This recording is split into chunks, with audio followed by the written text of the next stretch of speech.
കേരള രാഷ്ട്രീയം വീണ്ടും തിരിയുകയാണ്. വെള്ളാപ്പള്ളി നടേശൻ പച്ചയ്ക്ക് വളരെ സ്പഷ്ടമായ രീതിയിൽ പിണറായി വിജയൻ്റെ പിന്നിലാണ്. അദ്ദേഹം ശക്തമായി SNDPയുടെ ശാഖായോഗങ്ങളും ശാഖകൾ തമ്മിൽ ചേർത്തിട്ടുള്ള നേതൃത്വ യോഗങ്ങളൊക്കെ ഇപ്പോൾ നടന്നുകൊണ്ടിരിക്കുകയാണ്. തിരുവനന്തപുരം ജില്ലയിൽ ഇന്നലെയും യോഗമുണ്ടായിരുന്നു, ഇന്നുമുണ്ട്.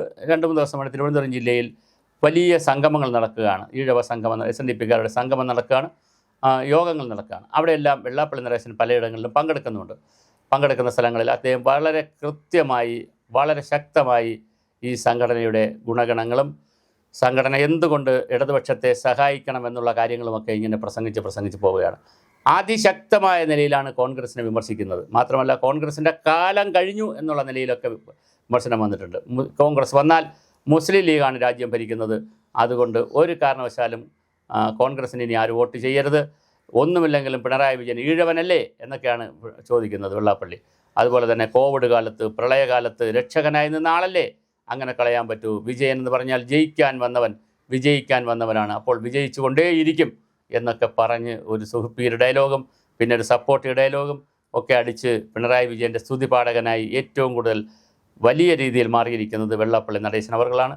അദ്ദേഹം വലിയ തോതിലാണ് പത്രങ്ങളിൽ ഇതിന് വേണ്ടിയിട്ടുള്ള കാര്യങ്ങളൊക്കെ പറയുകയും മുസ്ലിം ലീഗിനെ നഖശികാന്തം എതിർക്കുകയും അതുപോലെ തന്നെ അവരെ സപ്പോർട്ട് ചെയ്യുന്ന കോൺഗ്രസിനെയും നന്നായി എതിർക്കുകയും ചെയ്യുന്ന ഒരു സമീപനമാണ് വെള്ളാപ്പള്ളി നടേശൻ സ്വീകരിച്ചിട്ടുള്ളത്.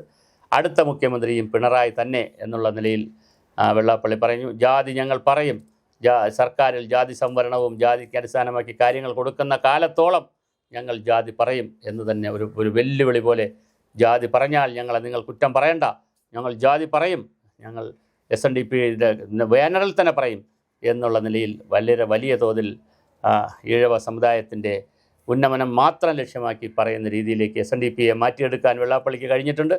അതിലേക്ക് തന്നെയാണ് മറ്റ് ഈഴവരാതി പിന്നോക്ക സമുദായങ്ങളൊക്കെ ഉണ്ടായിരുന്നുവെങ്കിൽ അങ്ങനെ പിന്നോക്ക സമുദായത്തിൻ്റെ ഒന്നും ആവശ്യമില്ല.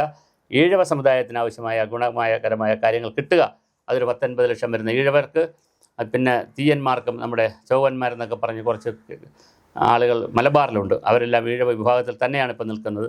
SNDPയിലൊക്കെ ഉണ്ട്. അവർക്ക് ആവശ്യമായ ആനുകൂല്യങ്ങൾ വാങ്ങിക്കൊടുക്കുക എന്നുള്ള തന്നെയാണ് പിണറായി വിജയൻ്റെ ലക്ഷ്യം. അതുകൊണ്ട് വിജയൻ വീണ്ടും വരും എന്ന് തന്നെയാണ് നമ്മുടെ വെള്ളാപ്പള്ളി നടേശൻ അവർകൾ പറഞ്ഞു വെക്കുന്നത്. അദ്ദേഹം മുസ്ലിം ലീഗിനെ നന്നായി വിമർശിച്ച് മുസ്ലിം ലീഗിനെ സപ്പോർട്ട് ചെയ്യുന്നതുകൊണ്ട് തന്നെ കോൺഗ്രസിനെയും തള്ളിപ്പറയുകയാണ്.